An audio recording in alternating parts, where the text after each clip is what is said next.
क्या? पूरी मौसी ने बताई? सच? अब अपने अंश का निर्माण करने का समय आ गया है।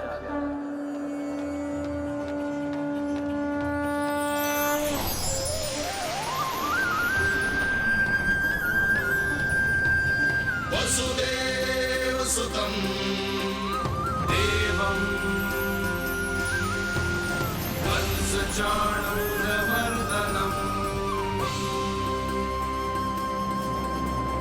यशोदा परमानन्दम्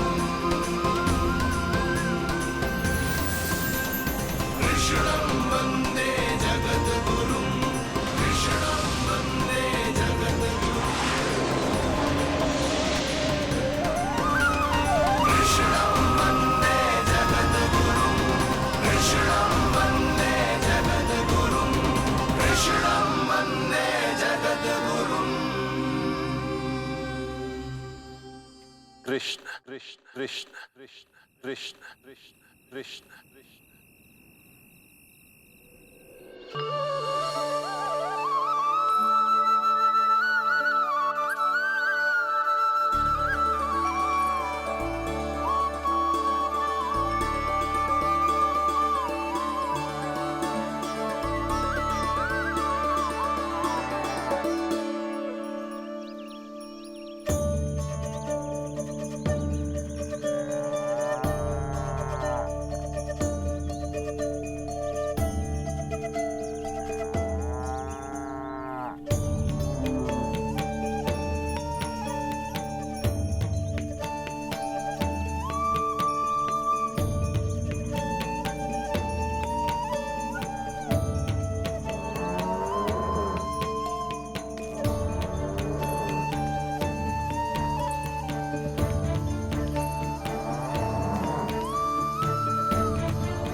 किसके पुत्र हो? आपका।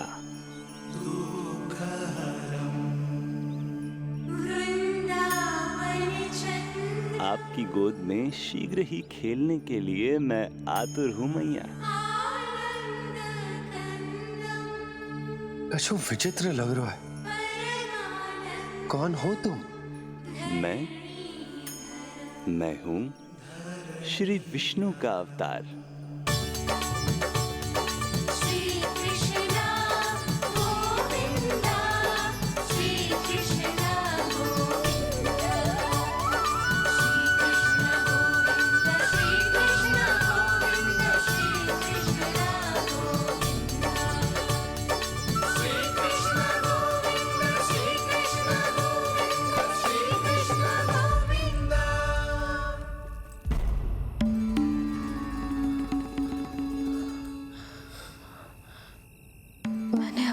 स्वप्न देखो।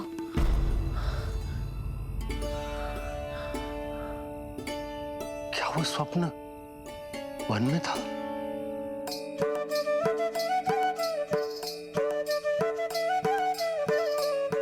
क्या मैं सत्य में श्रीमन नारायण की मैया बनने वाली हूँ?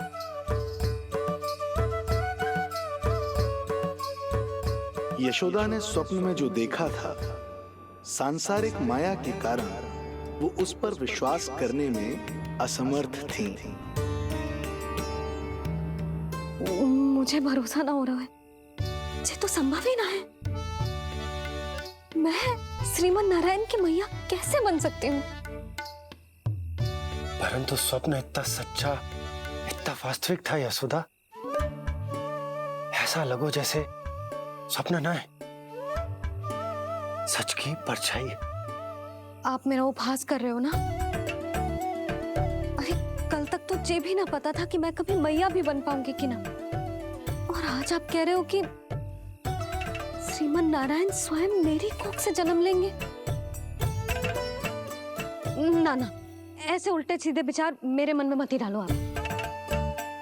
मैं तो साधारण सी स्त्री हूँ जो बस एक सामान्य सी मैया बनना चाहती है। मुझे तो बस एक सामान्य सा लल्ला चाहिए, छोटा नटखट प्यारा सा मेरा बाल गोपाल। मेरा लाडला होगा वो, मेरा राज दुलारा, मेरी आंखों का तारा।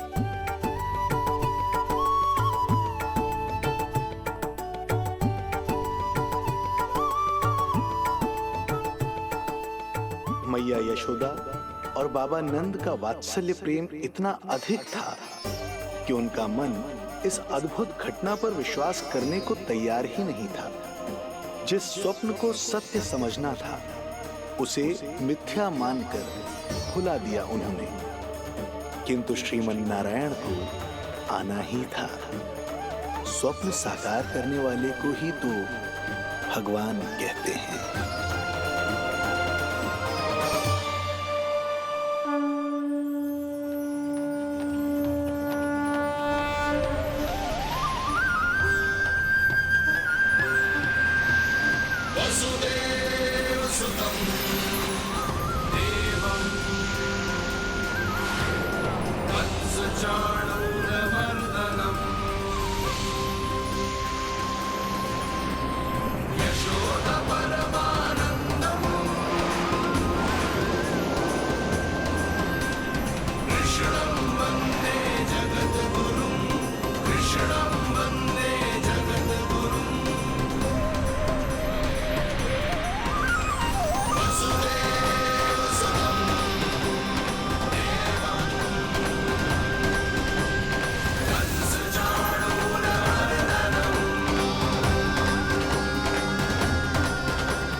माता देवकी आपको जन्म देने वाली है, इसलिए उनके गर्भ में आपके अंश का समा जाना सर्वथा उचित ही है।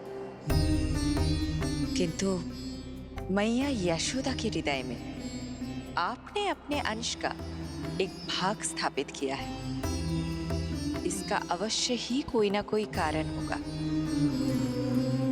मेरे अंश के ये दोनों भाग तन और आत्मा हैं देवी।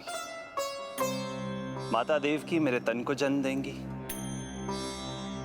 किंतु मेरी आत्मा का जन्म मैया यशोदा के हृदय से होगा। जब मैया प्रथम बार मुझे अपने हाथों में थामेंगी, मेरे अवतार की आत्मा और तन एक दूसरे से जा मिलेंगे और तभी मेरा अवतार पूर्ण होगा। मैं और यशोमती मैया एक दूसरे के साथ हृदय से जुड़ेंगे। इसीलिए समस्त संसार में हम दोनों की जोड़ी एक माता पुत्र की अद्भुत जोड़ी के रूप में जानी जाएगी।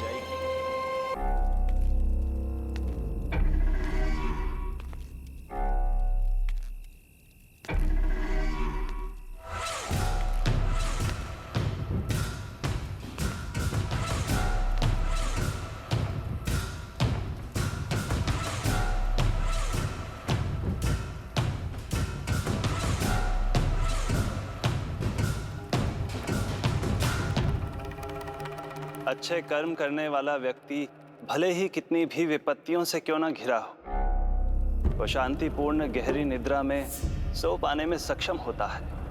किंतु यदि कोई व्यक्ति दुष्ट हो, क्रूर अत्याचारी हो या चोरी, हिंसा, हत्या जैसे जघन्य अपराध करता हो, तो फिर भले ही उसके पास कितनी भी संपत्ति और शक्ति क्यों ना हो, वो कभी शांतिपूर्ण निद्रा में नहीं सो पाता।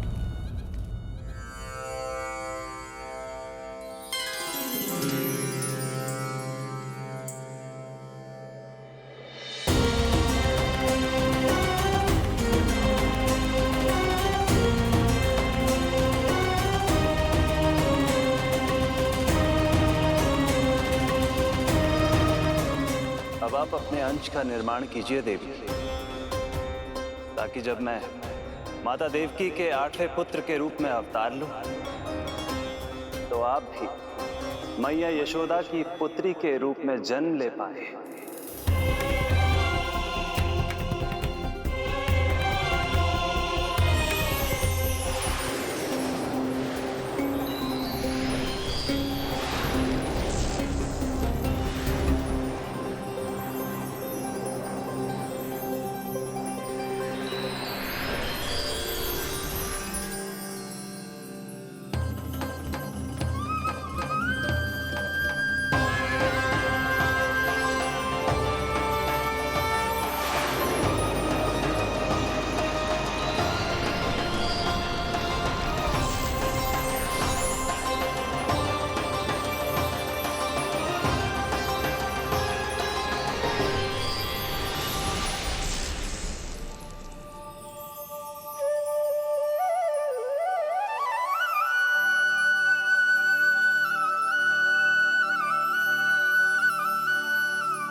प्रभु के प्रताप से 9 माह ऐसे बीत गए मानो बस कुछ क्षण बीते हों।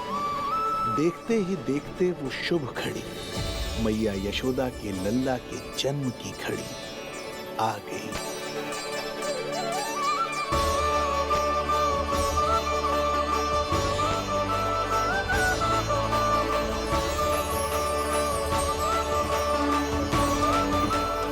भाद्रपद माह की अष्टमी तिथि।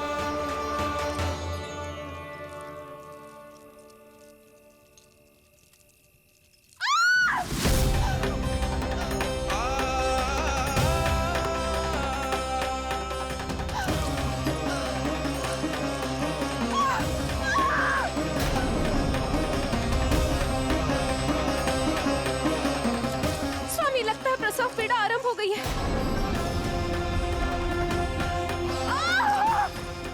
देवकी, संभालो अपने आप को, धीरज रखो। जी जी। यशोदा, दाई माँ।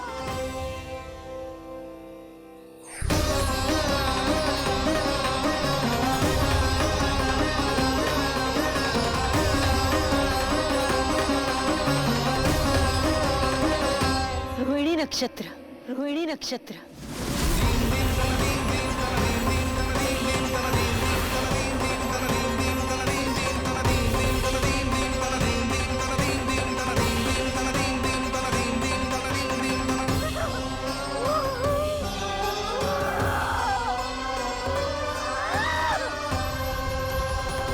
सूर्य सिंह राशि में और चंद्र वृषभ राशि में। यही तो है अधर्म के विनाश और धर्म की स्थापना का संकेत।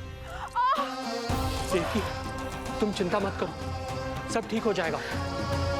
किंतु कैसे स्वामी? भैया की तलवार की धार विनाश की बिजली बनकर मेरे आंखों के सामने चमक रही है। देवकी, तुम विश्राम करो।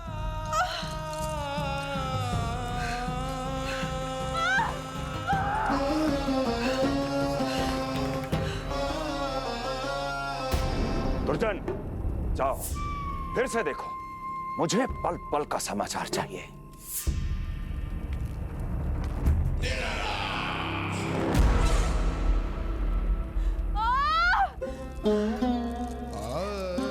जैसे ही मेरा पुत्र मेरे सुरक्षित कोख छोड़कर इस संसार में आएगा,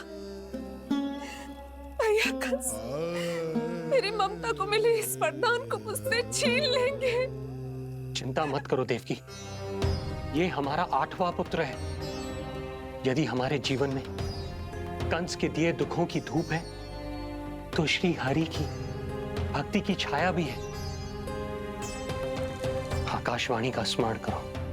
आप स्मरण कीजिए। कितनी क्रूरता से भैया ने हमारी सभी संतानों का जीवन प्रारंभ होने से पहले उनको नष्ट कर दिया। मुझे भय लग रहा है कहीं मैं इसे भी ना खो दूं।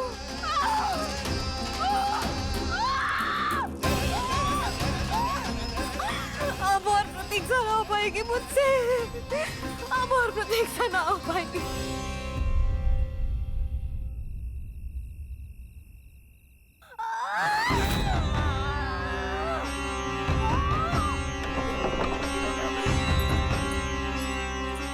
हम यशोदा को खो देंगे नंद भैया। यदि संतान का जन्म शीघ्र ही नहीं हुआ तो वो अत्यधिक पीड़ा में है। वैद्य जी ने जो प्रसव की घड़ी बताई थी वो भी कब की बीत चुकी है। भाभी, आप दाई माँ से कहियो कि मेरी पत्नी और संतान को बचाने की हर संभव चेष्टा करें। मैं यही प्रार्थना नारायण से करते मंदिर चलो।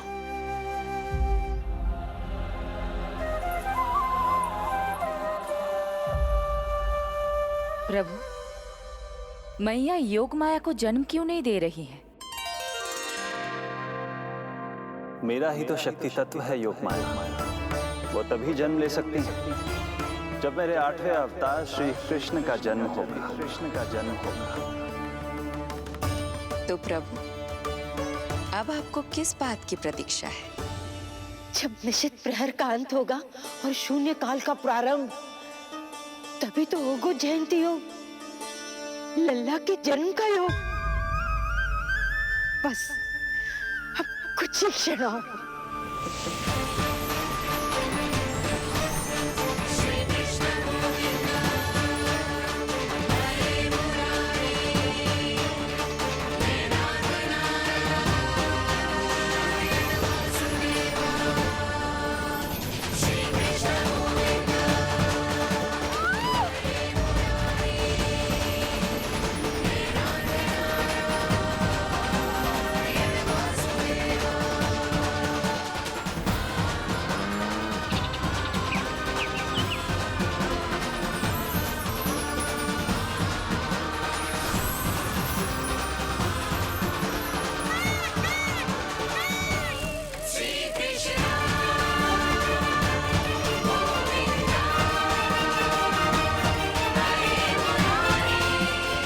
इस युग की सबसे शुभ घड़ी आ गई। प्रारंभ हो गया दिव्य शून्य काल।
जय श्री नारायण।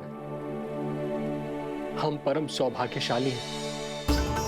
हमारे पुत्र के रूप में आप स्वयं पधारे हैं। यदि मैं कारागार से बाहर होता तो ब्राह्मणों को 10 सहस्त्र गायों का दान करता, किंतु प्रभु मैं बंधन में हूं। प्रभु, कंस को जैसे ही आपके आगमन का समाचार ज्ञात होगा, आपके प्राण हरने वो तुरंत अपनी नग्न तलवार लहराते हुए चला आएगा। हे दीनदयाल, आप तो भक्तों के भय का नाश करने वाले हैं, परंतु प्रत्येक क्षण मेरा भय और भी बढ़ता जा रहा है। मेरे क्रूर भाई ने निरंतर मेरी ममता की हत्या की है। तो अब और नहीं प्रभु, आप कोई ऐसी लीला दिखाई ताकि उस पापी को आपके जन्म के विषय में पता ही ना चल पाए। आपके इस अलौकिक चतुर्भुज रूप का समाचार उनके क्रोध की ज्वाला को और भड़का देगा और वो आपका वध करने के लिए सेना सहित यहाँ आ जाएंगे। इसीलिए हे जगदीश, आप सामान्य बालक के रूप में प्रकट हो जाइए ताकि मैं आपको छुपाने की चेष्टा कर सकूं। या मैं कंस को यह विश्वास दिलाने का प्रयास कर सकूं कि उन्हें आपसे कोई संकट नहीं। दया कीजिए भगवान।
माँ, पिताजी, पिछले जन्म में 12 सहस्त्र वर्षों तक आपने कठिन तपस्या की थी। मूसलाधार वर्षा, घनघोर आंधी, चिलचिलाती हुई धूप और अस्थियां जमा देने वाली ठंड, सभी कष्ट सहे थे आपने, केवल इसलिए कि आप मुझे पुत्र रूप में प्राप्त कर सके। और आज जब मैं आपके सामने हूं तो आप कंस के भय से व्याकुल हैं और पुत्र के रूप में एक सामान्य बालक चाहते हैं। मेरे माता पिता होने के नाते आपकी इच्छा का पालन करना मेरा कर्तव्य है। मैं एक सामान्य बालक का रूप धारण करूंगा। आपको मेरे लिए चिंतित होने की और कंस से भयभीत होने की आवश्यकता नहीं है। मेरा जन्म पृथ्वी पर धर्म को पुनः स्थापित करने के लिए ही हुआ है, किंतु अभी समय कम है। यशोदा रानी की चेतना जा रही है, ये इनके प्राणों के लिए शुभ संकेत नहीं है। यशोदा, आंखें खुली रखो। यशोदा, यशोदा आंखें खुली रखो।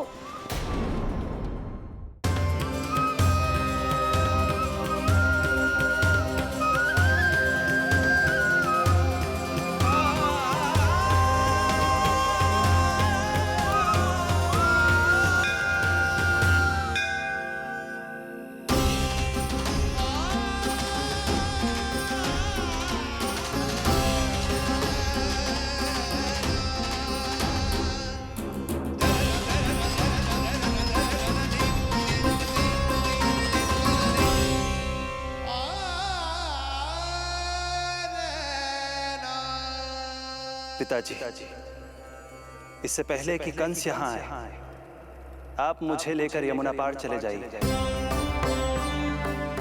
और वहां गोकुल में अपने भाई नंद के संरक्षण में मुझे छोड़कर उनके यहाँ जन्मी पुत्री को यहाँ ले आई है। उसके प्राणों की चिंता मत कीजिए मां। जो हो रहा है मेरी ही लीला है।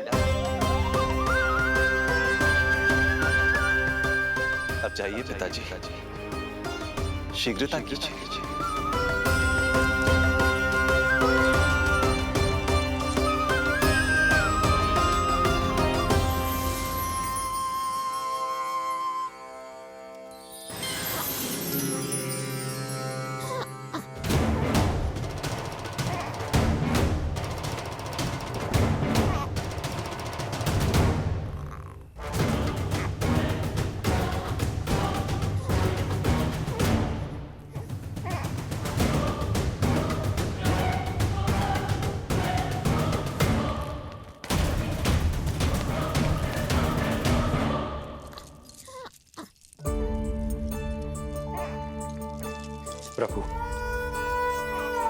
प्रभु क्या करना है ये तो आपने बता दिया, किंतु कैसे करना है ये नहीं बताया।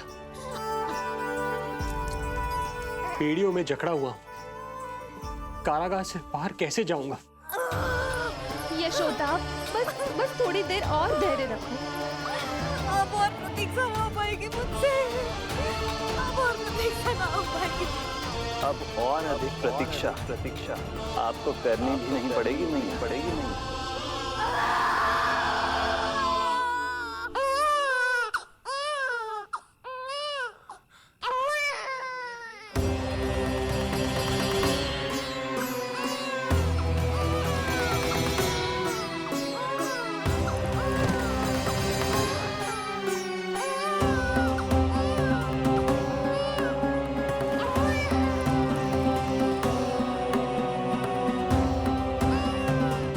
योगमाया को जन्म देते ही मैया यशोदा अचेत हो गई, किंतु अपनी सुध-बुध खोने वाली वो अकेली नहीं थी। इससे पहले कि कोई नन्ही योगमाया को दृष्टि भर कर देख पाता, संपूर्ण गोकुल उनकी किलकारियों के प्रभाव से गहरी निद्रा में सो गया। योग माया को जन्म दे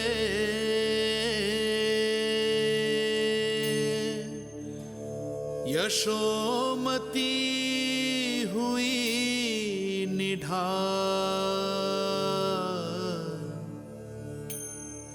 कोख जनी ना लख सकी, समय की ऐसी चाल,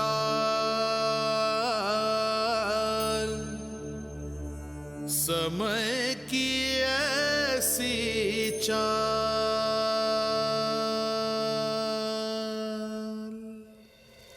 उधर मथुरा में वसुदेव अचरज में थे कि नन्हे प्रभु को बंदी गृह से बाहर कैसे निकाला जाए।